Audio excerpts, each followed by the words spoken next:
rid of it. That makes sense. You know, they've been quoted to say something to the effect of, "Oh, games are games, so we don't need to make a separate place for them." But like a unified storefront is cool for some things, but Xbox Live Arcade, it made me feel like it was the closest thing to going to the arcades and popping quarters. You know, like discovering games that I normally would not have been exposed to.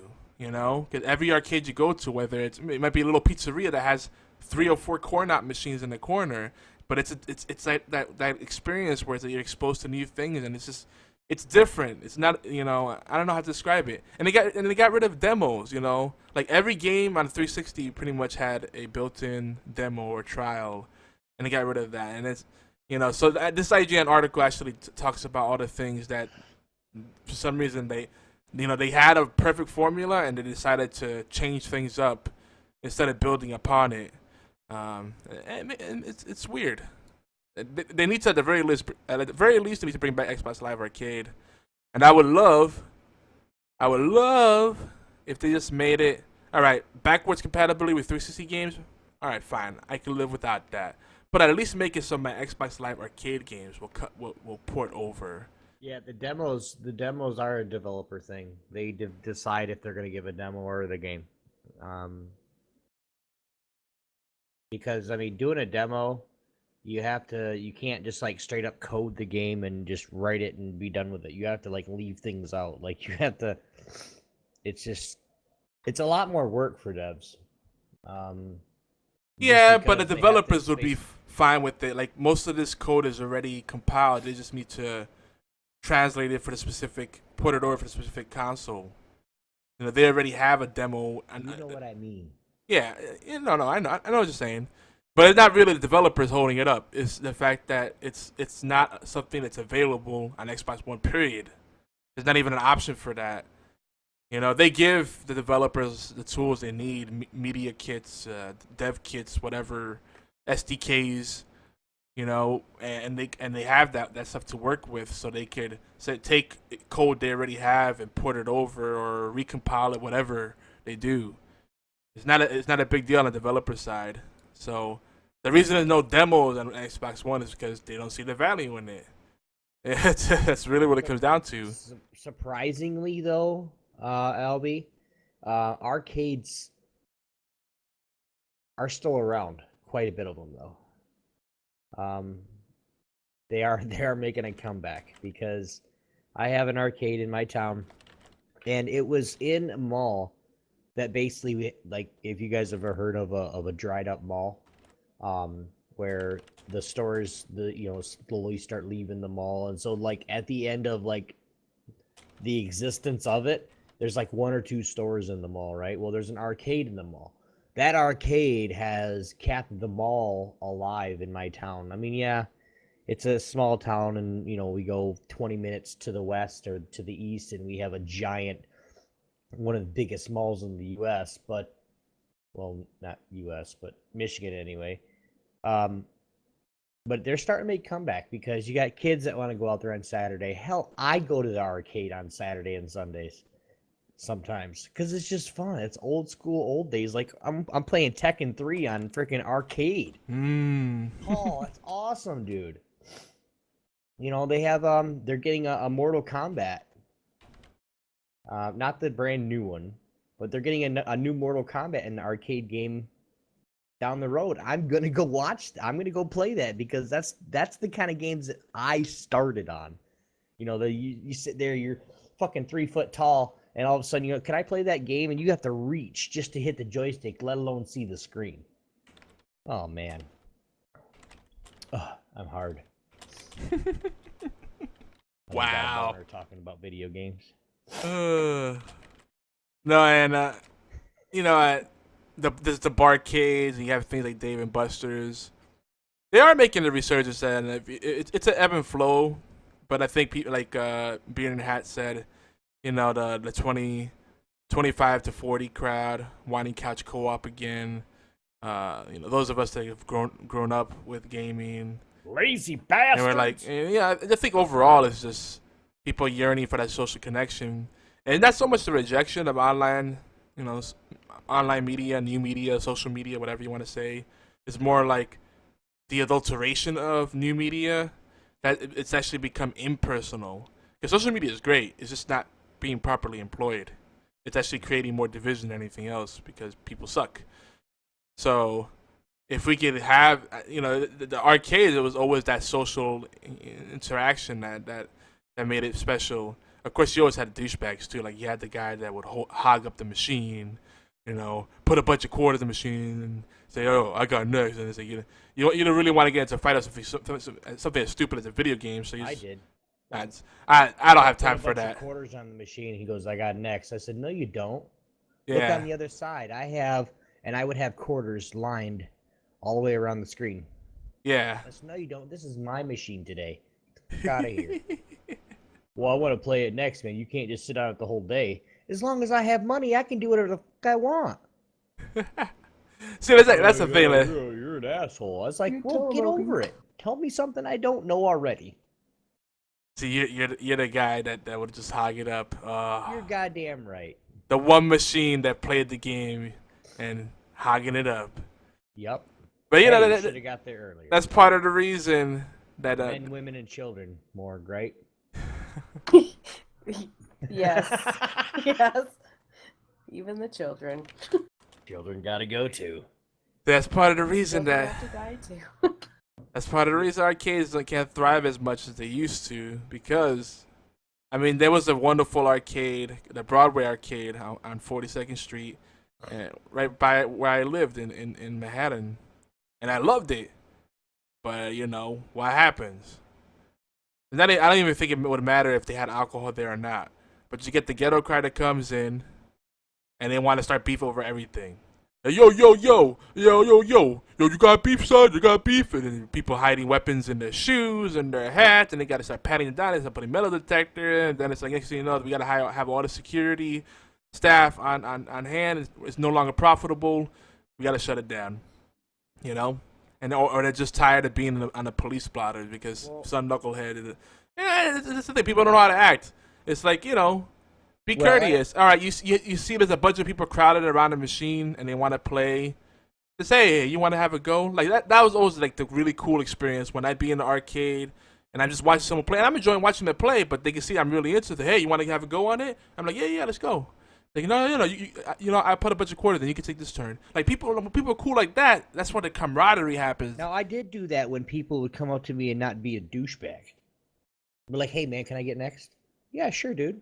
I already got $5 in quarters in here, but you can have next turn. Yeah, go ahead. Yeah, I would do that all the time. And you take turns. Like, hey man, it's my turn. You need to get off right now. You need to suck my dick and shut the fuck up.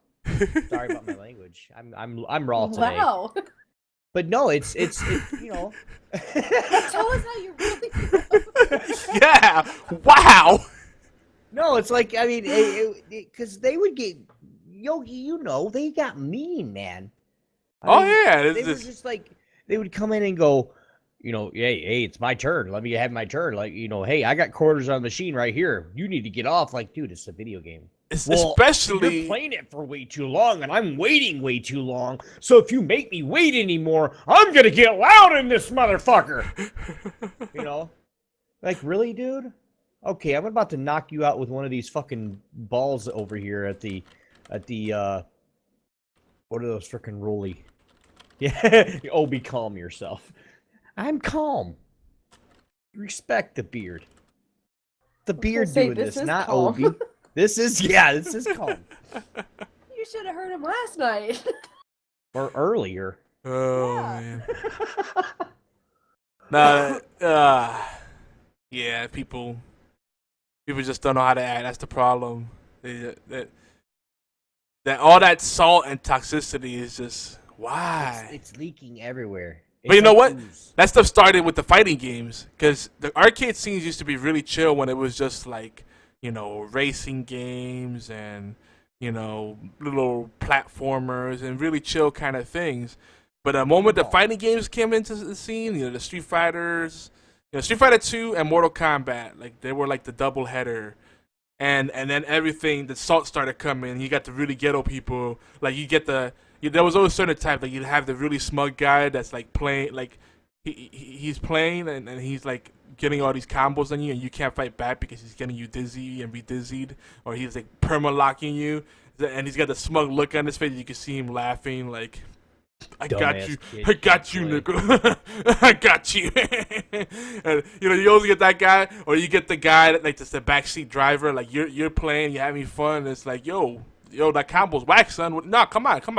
Yo, let me get in there. You don't know what you're doing. Punch, kick, run. Back, pound, kick, duck. Come on. You're Like doing it wrong, you ass. Like, nah, you gotta do 2 light punches, a medium punch, uppercut, then follow up with a short kick, high kick, roundhouse.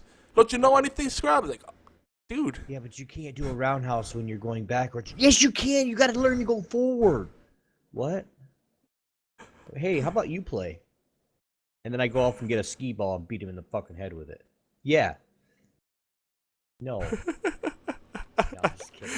Tiger No, Claw the makes a reason I good point. Yeah, he said, I bet the kind of people he used to play at a arcade with look like a jock that could beat the crap out of you. There were some scary dudes. Like, I've always been a pretty big dude for most of my life. But there were some dudes that looked like they could, like, bench press a freaking bull, no problem, with a freaking elephant on top of it. Like, I was like, whoa, hey. The fighting games brought, like, a new type of gamer into the scene. And it's still, the fighting scene is still one of the most toxic. And, now it's also traveling to the MOBA scene, but it's just like that the fighting games is just so visceral. It just lends itself so well to that kind of stupidity. Right. Well, the one thing I like to watch the most when I'm looking for streams, okay, is like the Capcom, the fighter, Street Fighter game or something on stream, because these guys would get there and the 2 guys playing will look at each other like he's like, easy peasy, boy, you're dumb, There was a fight that broke out on stream. They had to go to a intermission stream or screen and turn the sound off because there was a fight that broke out because somebody talked shit. Like, yeah, I just beat your ass with, some character that is not even played hardly. Oh yeah, and they started to fight over it, literally. They came back, before they went off, the camera flipped to the so we got and the one thing that I see is this big BFT or fatal looking motherfucker come up and just thug somebody on the head. It was funny. Like, leave it on there. Well, we can't because that's fighting. We can't stream that. Why? You're gonna get more viewers if you just leave it on. I actually tipped my hat to them. Capcom. I'm glad that they didn't stream it because we already have Jerry Springer and all kind of ghetto stuff and YouTube videos of schoolyard fights. We don't need to encourage that kind of stupidity. Now we got Obi being raw. I don't think it's encouraging stupidity, and I guess my feeling on that is that I don't think the parents are doing the job. I mean, like, for my kids, when they play a game or they see things, they know that's pretend. They need to learn the difference between right and wrong, and I don't think enough parents are teaching the difference. We did talk about something. I can say this. We did talk about something, and I think it's maybe something we want to maybe talk about some other day or some show, but the immersion into a video game, whether it's an arcade game or whether you're like like me and take Grand Theft Auto and Counter-Strike serious as shit, which it's just a game, but like the immersion and how rough and how mad people get at sometimes just because of the game itself. Like, what you made me kill myself. Well, you shouldn't have fucking floated a grenade, or you shouldn't have done this or whatever. Shut up, man, you're talking too much. And I said, hey, he's in the corner. Shut up. What? What? I'm gonna keep talking to you until you just get pissed. Oh, and Beard loves the topic of game immersion. I see for like those kind of game theory and psychology of gaming and like those game mechanics type discussions. We do have a podcast that we're gonna launch that's gonna be digging into those kind of things because with the format we have here and our other shows, we could dig into some of those topics, but it's from a different angle.